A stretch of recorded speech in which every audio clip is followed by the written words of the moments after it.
let's talk about Deebo, who is here. It's over. The drama is done. Still, though, yesterday he had his press conference and he was asked, like, why did you request the trade? And he wouldn't say. Michael Irvin today was saying that he spoke to Deebo and that Deebo explained to him why he requested the trade. And out of respect to Deebo, he won't say. Well, I'm not saying I know for sure, but I've asked around a little bit, and I think from what I've heard, basically Deebo's issue was that he wanted to get paid as soon as the offseason started. That was his issue. It was the biggest issue. It was the main issue. It might have been. I mean, once you have one big issue, other things can become issues too. But from what I understand, it wasn't about usage. It wasn't about Santa Clara or California. It was about wanting to get paid right away. And I think he was surprised and offended when the Niners didn't give him that offer. It's not like, from what I understand, it's not like Parag and the Niners gave him this insulting lowball offer. There was just no offer because the Niners, that's how they do business. They wait until the end. And that's how they did it with everyone. That's how they're going to do it with Nick Bosa next year. And I guess from what I understand, and I could be wrong, Deebo just either didn't understand or thought they would create a new precedent for him. And that upset him for a while. And he had to calm down, talk to Trent Williams, definitely talk to John and Kyle, I think, after the draft and before OTA minicamp. That'd be some communication. But when he was asked about this, he didn't say why he requested the trade, but he said, what did you learn? He said, patience. Patience. Yeah. Yeah. And I think the writing's on the wall. That's exactly what it is. I mean, it comes down to he became impatient. He expected it to go one way. It didn't. And what's crazy is I remember, and maybe it didn't get this far, but I remember towards the end of the season, you talked about some advice you had for Deebo. Yeah. And that it was going to go a lot like it did. Yeah. And to just chill. And he didn't do that, right? And I think what happens is, and I think we've all done this just in life in general, you get this idea, this grandiose idea of what something might be like, right? And sometimes what it might be like is a lot better than what it actually is. And so he starts to look at it and go, well, I could play on the East Coast. I could play in South Beach. I could play here. I could go there. Sounds fun to me. Like, I'm going to request a trade. That sounds like a good idea, right? I'm frustrated. I don't need to be here. I'd rather be here anyways. And reality is 49ers is a great organization. The best coach for him, probably in the NFL. Deebo would be great no matter where he goes, but I think that it's fair to say that Kyle probably is going to maximize what his skill set is. I think it's a great pairing. And when it was all said and done, he got a deal that was great for him and a deal that was great for the team. Like, I look at both sides and say, wow, they really won here. Deebo Samuel is going to be 29 by the time that contract expires. He's going to have a second shot at this thing, which if he had gotten a 5-year deal, if he had signed day one, likely he would have gotten a 5-year deal instead of a 3-year deal. And what's happened is over time, the guys that are in his draft class got shorter deals, which I think ultimately benefits him. So I think the patience helped him also win out in this deal. Yeah. More information. I don't know if it's 100% true, but from what I heard, how did the trade request come about? I was speculating that like maybe it was the agent's idea. From what I hear, Deebo just ran into Jeff Darlington at an event in Miami. Ran into him. They had a conversation. How's it going? I want to trade. From what I heard, I could be wrong. So it wasn't a grand scheme from Tory Dandy.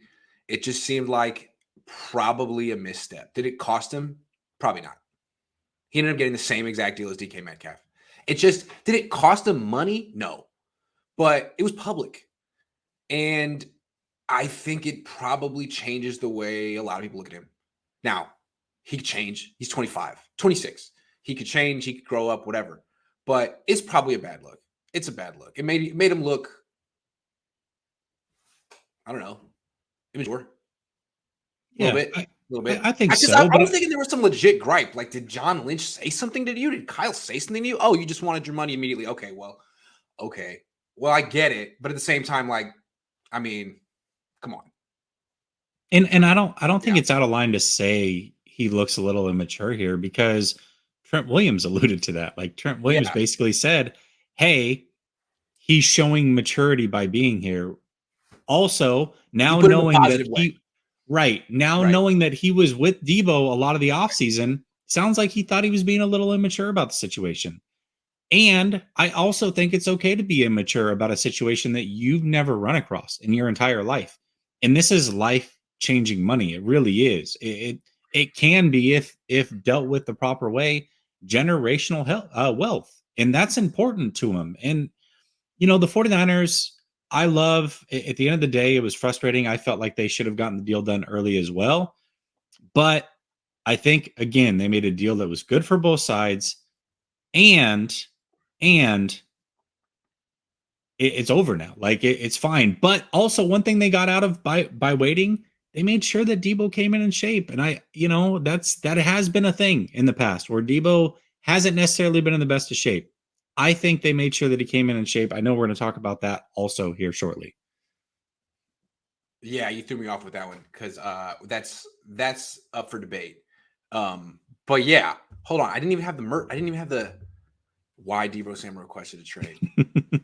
There we go. There was one more point I wanted to make. I forgot because you threw me for a loop with that one. It's all right though. We'll come back. Maybe it'll come back to me. What was I going to say about Deebo? Probably wasn't worth saying. Grant, don't forget the biggest Niners news. East Bay Chris is back. Oh yeah, East Bay Chris came out of retirement. He unretired. He had unfinished business. That's how you know. That's how you know he's got something good up his sleeve, is that he had to come out. He could have been hanging out, you know what I mean, in his mansion all day. But no, he's back in the grind. He's back in the trenches. He made a whole announcement video and everything. That was hilarious.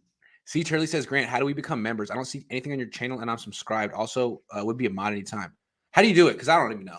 Okay, here's the tough part. Most people are iPhone users. Yeah. And there's an issue with Google and Apple where Apple wants a cut of these memberships. And so if you're an Android user, it's right there, right under the video, add membership. If you are an Apple user, you actually have to go onto a computer, go to YouTube, and do it that way. That's the only way to do it. So it's the way it is for Apple users.